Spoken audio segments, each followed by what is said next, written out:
Hi everyone, welcome back. Glasses, sunglasses, protective glasses, 4 eyes, whatever you call it, eyewear has become everything from a necessity, want, and statement for decades. Glasses come in many forms to fit the wearer's personality. Cat eye glasses are, I would argue, the biggest statement piece anyone could wear. But how and why did this particular shape come to be? Altina Schinasi would be that answer. Let's get started.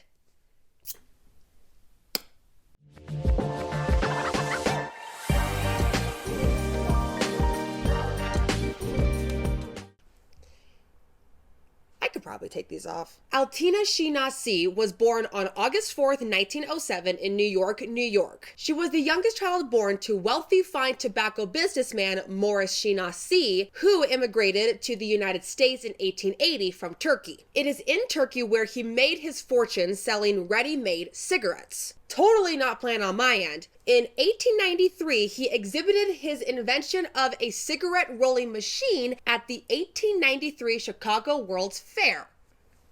First I had two Marys back to back, and now we're having two Chicago World's Fairs back to back. I did not plan that. Her mother was the granddaughter of Morris's business partner, Joseph Ben Ruby, Lorette Schinasi née Ben Ruby. Altina was born in this gorgeous mansion called the Schinasi Mansion. It was built by Morris on Riverside Drive, is 3 stories, 12,000 square feet, and has 35 rooms. Ooh, this thing do be pretty too, just saying. Altina often went by Tina, and this is of note. Her father was a Sephardic Jew, or Yehudei Sfelar. If I mispronounced that, I am so sorry. I tried it. I hope I did okay. They are an exiled Jewish population associated with Spain and Portugal. Sephardic is the modern Hebrew name for Spain, and they have distinct juridical, philosophical, and cultural traditions that are different from Orthodox and Reform Judaism. If I did that completely wrong, I deeply apologize. Altina was tutored at home for a time till she attended Horace Mann School, which is a private Ivy League college preparatory school in the Bronx. She was there till she was about 12 when she went to Dana Hall School in the early 1920s. Dana Hall School is a boarding school for girls in Wellesley, Massachusetts, whose founder, Henry Fowle Durant, established this school, seeing a need for more preparation before going to a certain college. The college? Wellesley College. I didn't plan this, I swear. While in school, Altina was a member of the Christian Association, Athletic Association, College Club, and the varsity hockey team. She served as chairman, woman, of the French Club's Decoration Committee, vice president of her junior and senior classes, and class historian. Though she had many friends, Altina felt often isolated, mainly because she was the only Jewish student and she tried to hide that part of her from her classmates. So sad. I don't like hearing that. After graduating in 1924, she went with either her sister Victoria or Juliette, don't know which one, couldn't find it, to Paris, where she studied art with her cousin, Renee Besançon, for a short period of time. Besançon. That makes my mouth happy. From this experience, when she came back to the US in the late 1920s, by the early 1930s, instead of going to college, she continued to study art at the Art Students League in New York. Before we move on, we have to go back to 1928. In that year, her father Morris died. After his death, Lorette went to Mayısa, Turkey, where Morris was born, and she established the... Give me a minute, hold on. Morris Schinasi Çocuk Hastanesi.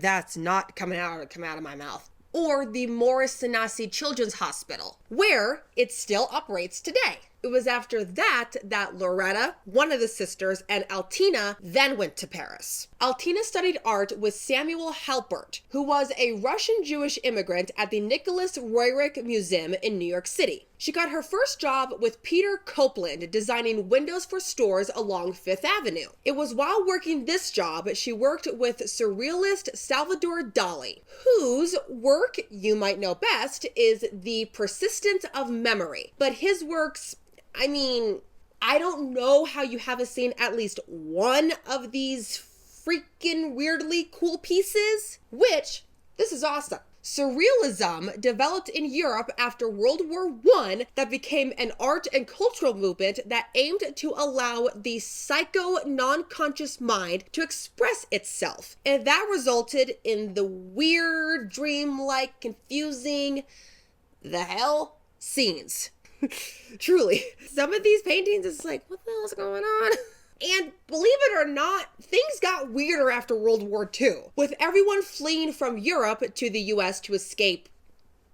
Yeah, that was how this became more common in the US, and ultimately this was pop culture before the pop culture movement. But even then, you still saw surrealism type images all the way up to the mid-late 2000s. I mean, if you look at some of the old 2000s ads and some of the posters, some of the cartoons and all that stuff, it's very surrealism-esque like, because a lot of the stuff, especially on SpongeBob, are like, what the hell's going on? In 1928, Altina married her first husband, architect Morris B. Sanders, and together they had two sons. Dennis, born on January 21st, 1929, and Terry, born December 20th, 1931. While working with Salvador, Altina helped him on his commission to design the windows for the two windows in the luxury department store Bonwit Teller. At this point, two things happened. One, she divorced her husband, and two, she and Salvador began to study under George Gross. This was a dream come true for Altina because she had been an admirer of him for a while. She admired him because in 1932, George, being an artist, specifically a painter and sculptor, living in Germany and being a Jew, he fled for Germany and settled in New York shortly before Hitler came to power because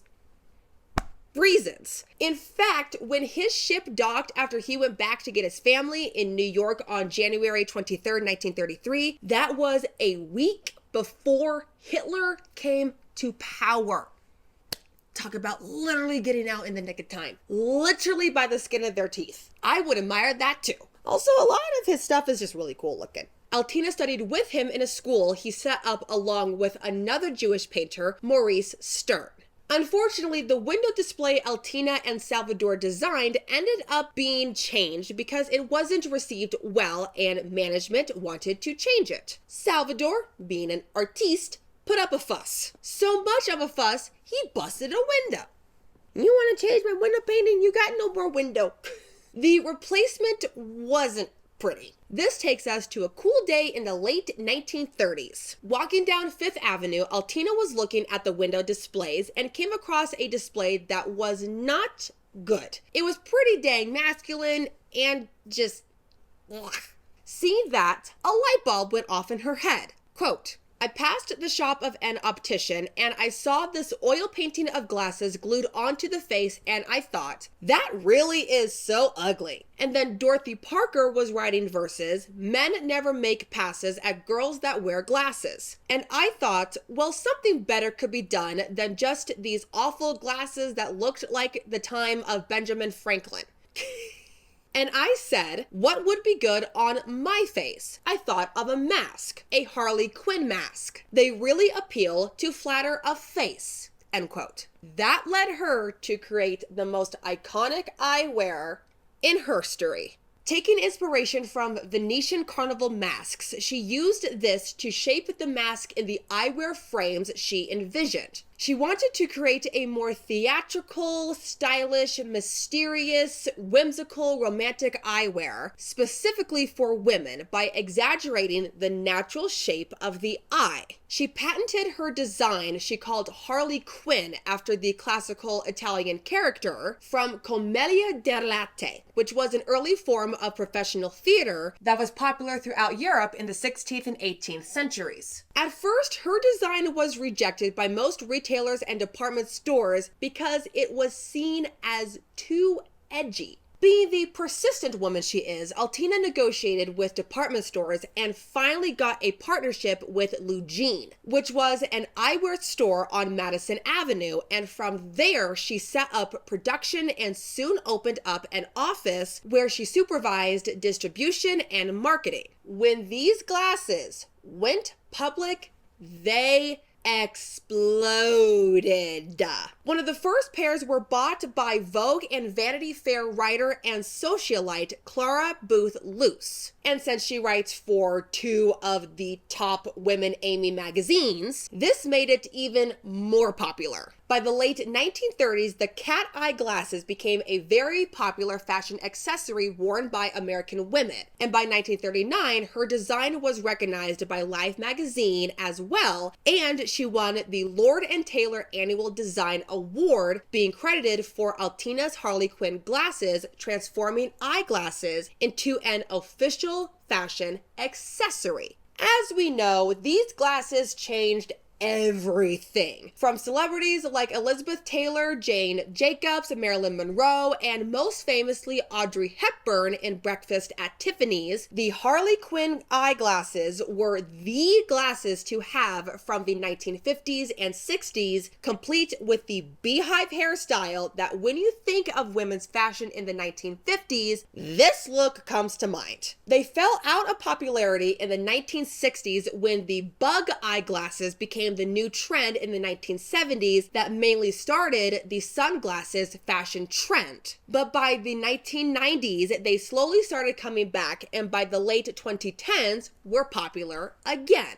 I love these things. And the fact that they're blue made me even more happy. Altina left the eyewear industry in the 1940s to pursue her passion for art. She moved to Los Angeles. First, she expanded production of her eyeglasses by opening a factory that manufactured sunglasses before selling her company to focus on her art venture. Around this time, she married her second husband, Eric Barrett, a Viennese doctor and classical pianist. Altina went back to school, studying at the Jepson School of Art in LA with Howard Warshaw. Altina explained this new venture as, quote, "I took a room in the house as my studio and put a sign on the door, 'Do not come in unless there's a catastrophe.' I wanted to have 3 hours a day just to myself without interruption, and I really did work very hard."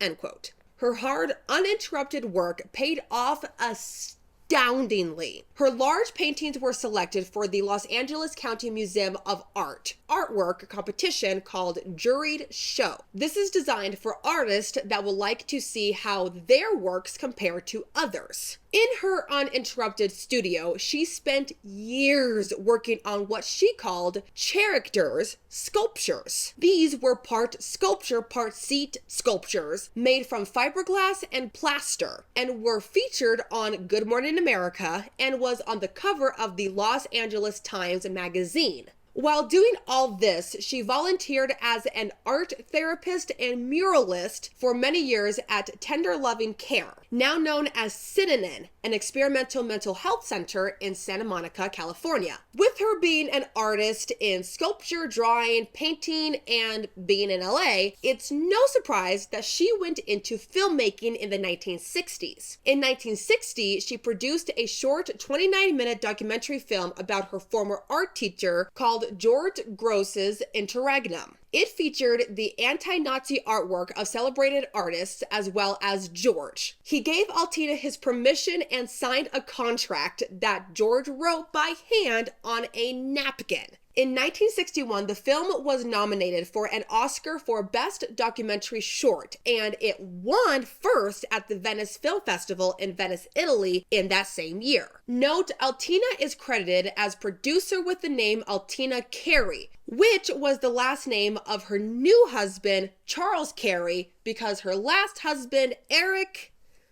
died of tuberculosis at some point. I couldn't find when. Anyway, the film was preserved by the Film Academy Archive in 2013. I was taken off guard as much as you are right now when I saw that. Also in the 1960s, if you know your history, the civil rights movement is in full swing. After the success of her film, Altina became very interested in Martin Luther King Jr.'s March on Washington, of which she got film rights. She wrote the screenplay with author John Oliver Killens. When it was completed, Altina went to Atlanta to personally deliver the script to MLK himself. That's awesome. King even invited Altina to visit Savior Church in Montgomery, where Dr. Martin Luther King Sr. was the pastor and his son, MLK Jr., was gonna be the guest preacher that Sunday. That's awesome. From the pulpit, King Jr. told the congregation about the script and that he was very much so looking forward to the movie. While in Alabama, Altina interviewed Reverend Ralph Abernathy, who was a close friend and mentor of Dr. King, and met other leaders of the movement, including meeting Rosa freaking Parks. Even with all this backing and interest in the film, Altina could not get the funding for the film. So unfortunately, due to this, the film was never made. Now, why she couldn't get funding, we don't know. I couldn't find it.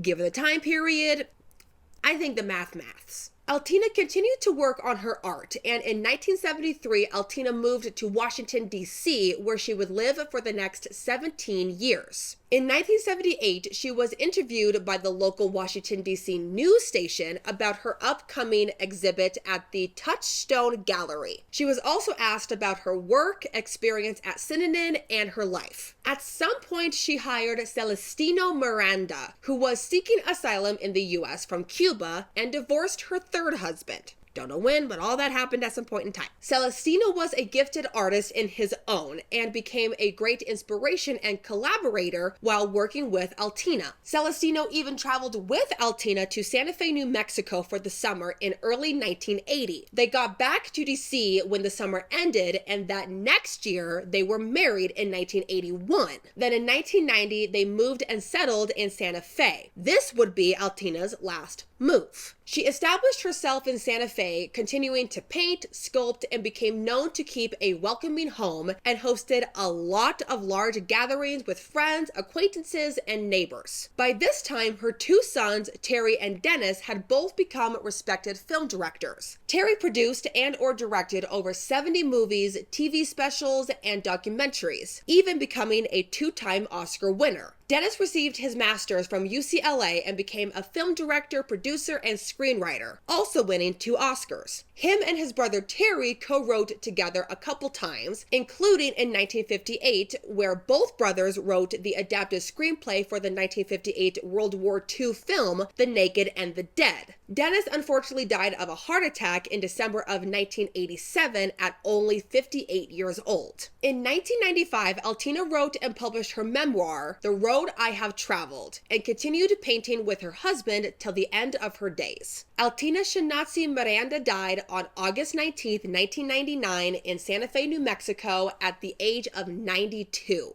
On August 4th, 2014, on what would have been Altina's 116th birthday, Google released a doodle of her, of which her son Terry contributed to. Terry wrote on the celebration of his mother's life and fashion contribution, quote, "Happy birthday, Tina. Thank you for your courage, kindness, and inspiration. Much love, always," end quote. It was signed on behalf of himself and her 7 grandchildren, 2 of which, Victoria and Peter Sanders, both children of Dennis's, both went on to become film producers, and together they produced and directed a 2-hour documentary about their grandmother's life, simply titled Altina. This was released in 2014. Her legacy is, of course, mainly her glasses, which have been seen everywhere. Us 2000s kids know them as Roz's glasses from Monsters, Inc. However, they became and still remain so famous and connected to women that many cartoonists have used at most the shape of the glasses to identify characters as adult women. Most recognizably, the eye shape of the original DC Comics character, Harlequin. Like how I did that? The glasses are called Harlequin, and Harlequin, I mean, come on. It fit perfectly with the first thing that came to my mind. It's perfect. There you go. The story behind how these freaking cool retro vintage looking eyeglasses came to be invented. And who knew that they came from a woman walking down 5th Avenue looking at mannequins with glued on paper glasses and went, ew. I can do better than that. So simple, yet so cool. I love these things. I like them.